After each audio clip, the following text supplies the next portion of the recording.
오늘 하나님께서 우리에게 주신 말씀 역대하 26장 1절에서 23절 말씀입니다. 오늘 이 본문에는 유다 10번째 왕 우시아에 대한 행적이죠.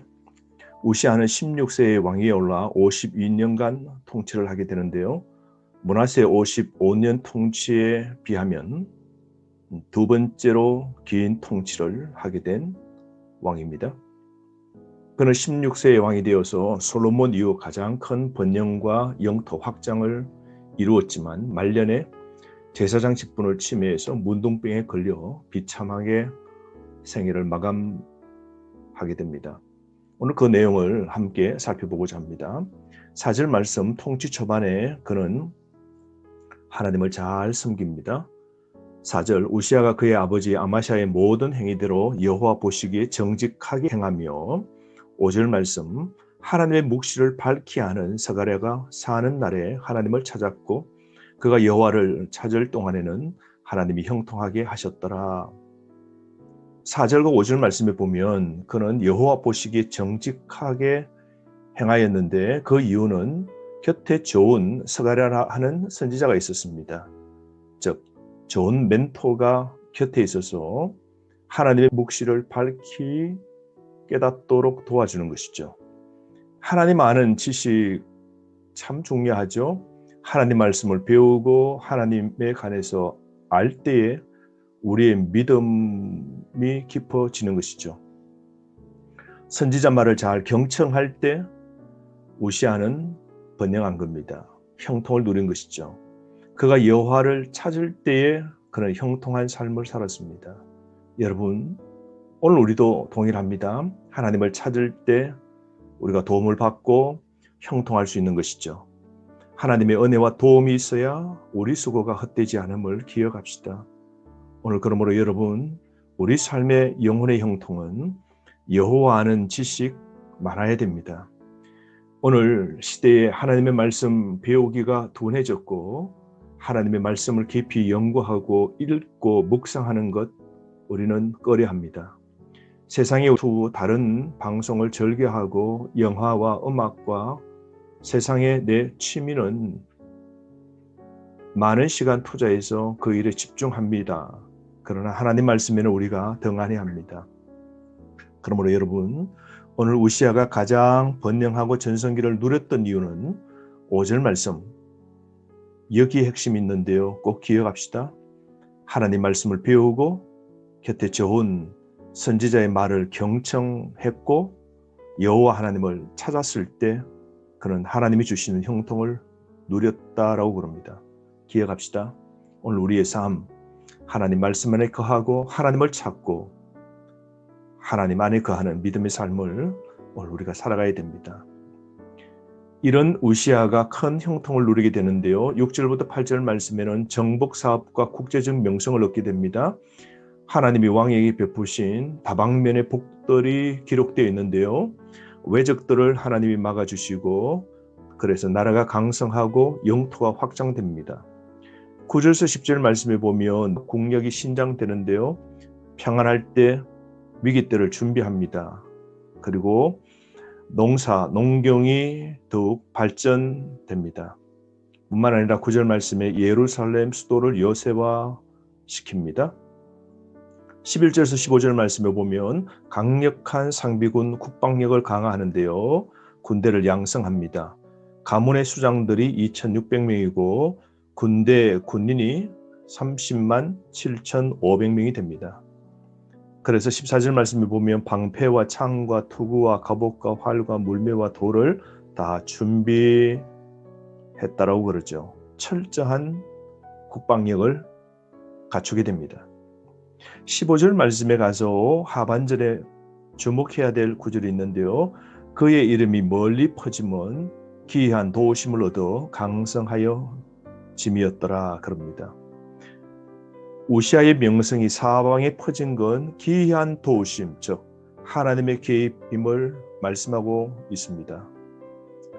여러분, 우시아의 번영과 복은 하나님의 축복의 결과였음을 밝히고 있죠. 여러분, 우리의 번영은 하나님께서 도와주셔야 되는 겁니다. 하나님께 은혜를 구하고 우리가 노력과 수고를 최선 다해서 할 때에 우리도 동일하게 이 은혜의 복, 강성함의 복을 누릴 수 있는 것입니다. 이렇게 우시아는 하나님을 찾고 하나님 말씀에 거하고 그리고 하나님의 도우심으로 그가 강성하고 번영을 이루게 됩니다. 이렇게 통치를 하다가 말년에 가서 그가 결국 대부분의 왕들처럼 교만하여 무너지게 되는데요. 16절 말씀입니다.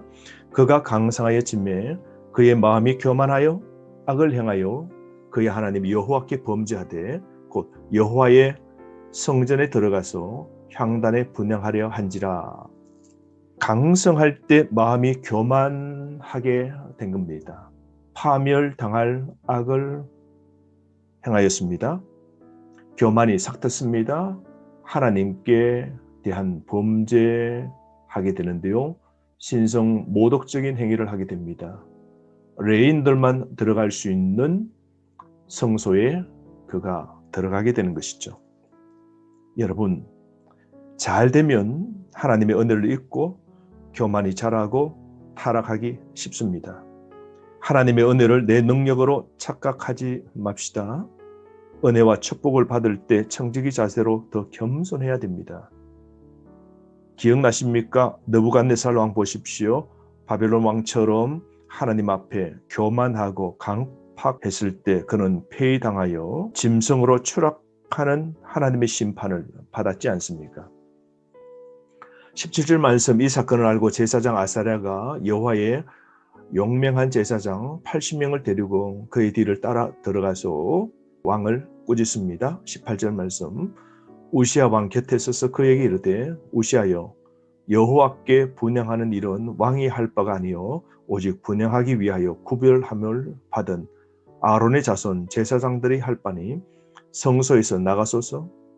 왕이 범죄하였으니 하나님 여호와에게서 영광을 얻지 못하리이다.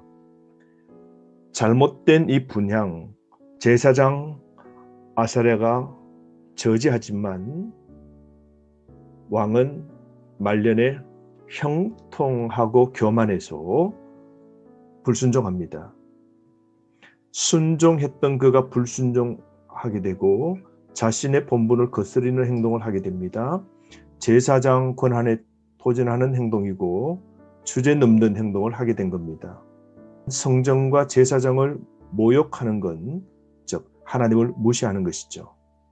이렇게 꾸짖는데도 불구하고 그는 19절 말씀에 하나님 앞에 반항합니다. 대항하죠. 우시아가 손으로 향로를 잡고 분향하려 하다가 화를 내니 그가 제사장에게 화를 낼 때에 여호와의 전안 향단 곁 제사장들 앞에서 그의 이마에 나병이 생긴지라. 우시아가 즉시 회개하지 않고 화를 내며 경고를 무시합니다. 하나님의 명령을 하찮게 여기게 됩니다. 화를 내자 즉시 나병이 이마에 생기게 됩니다. 오늘 여기 아사랴와 그의 용맹한 80명은 아니오라고 담대히 말할 수 있는 용기로 나아가 왕을 책망했죠. 여러분, 오늘 우리에게도 아닐 때는 아니오라고 말할 수 있는 용기가 있어야 됩니다. 모든 사람이 죄악의 예라고 할지라도 나 혼자 아니오라고 말할 수 있는 그런 용기가 내게 있습니까? 오늘 또 한 가지 기억해야 될 것은 제사장이 해야 될 일과 왕이 해야 될 직분은 다른 겁니다. 그러므로 오늘 시대에도 하나님이 세우신 타인의 직분과 역할을 여러분 인정해야 됩니다. 교만하면 망하는 겁니다. 교회도 그렇지 않습니까? 목사에 해야 될 목회의 영역과 그 성도가 해야 될 행정적인 역할 일들이 다릅니다. 서로가 맡은 일들을 잘 해야 되는 겁니다. 때론 돕는 역할을 해야 되고요. 때론 가르치는 역할을 해야 되는 겁니다. 이 선이 무너질 때에 교회에 평안도 깨어지는 것이죠. 대부분 보면 교만해질 때 자기 역할을 넘게 되는 것이죠. 오늘 우시아가 이렇게 강성할 때 마음이 교만하여져서 이런 어처구니 없는 행동을 하게 된 것 아니겠습니까? 그러자 20절 말씀, 대제사장 아사랴와 그의 모든 제사장이 왕의 이마에 나병이 생겼음을 보고 성전에서 급히 쫓아내고 여호와께서 치심으로 왕도 속히 나가니라. 모세의 권위에 비방한 미리암 또 나병의 저주를 받았지 않습니까? 오늘 하나님의 권위에 도전한 왕은 나병의 저주를 받게 된 것이죠. 여러분, 어쩌면 나도 영적 나병 환자 아닙니까? 나도 하나님의 권위와 하나님의 그 말씀 앞에 불신하고 받아들이지 않는 교만이 없습니까? 우리가 좀 강성해져서 지금 내 마음이 교만해져 있지 않습니까? 그러면 우리 영혼은 이미 영적 마음의 나병 환자 아니겠습니까? 그러므로 여러분, 말씀과 권위에 도전하여 멸망을 자초하지 맙시다. 교회에 세우신 권위에 도전하는 건 무서운 죄입니다. 그러므로 우시야 왕이 죽는 날까지 나병 환자가 되고 나병 환자가 되며 여호와의 전에서 끊어져 별궁에서 살게 됩니다. 결국 우시야 왕은 직무와 권한을 다 잃어버리고 악을 뿌린 대로 거두어 통치 마지막 때에는 비참한 말로를 맞이하게 된 것이죠. 한순간 쌓았던 명예를 다 잃고 왕복 대신 환자복을 입고 건강 대신 문둥병을 얻게 된 것이죠. 수치와 고통으로 죽을 때까지 고생한 겁니다. 죽은 후에도 왕실 묘실에 장사되지 못하는 불운을 당하게 된 것이죠. 여러분, 그러므로 교만하면 범죄하게 되고 범죄는 즉 하나님의 심판을 받게 됩니다. 오늘 다시 한번 기억합시다. 순종할 때 번영이 있고 교만할 때 패망입니다. 오늘도 늘 겸손함으로 하나님을 찾고 여호와 하나님이 주시는 형통함을 누리는 삶을 살기를 원합니다. 오늘 하루도 하나님 말씀을 묵상하시면서 말씀 가운데 말씀대로 행함으로 승리하시기를 바랍니다.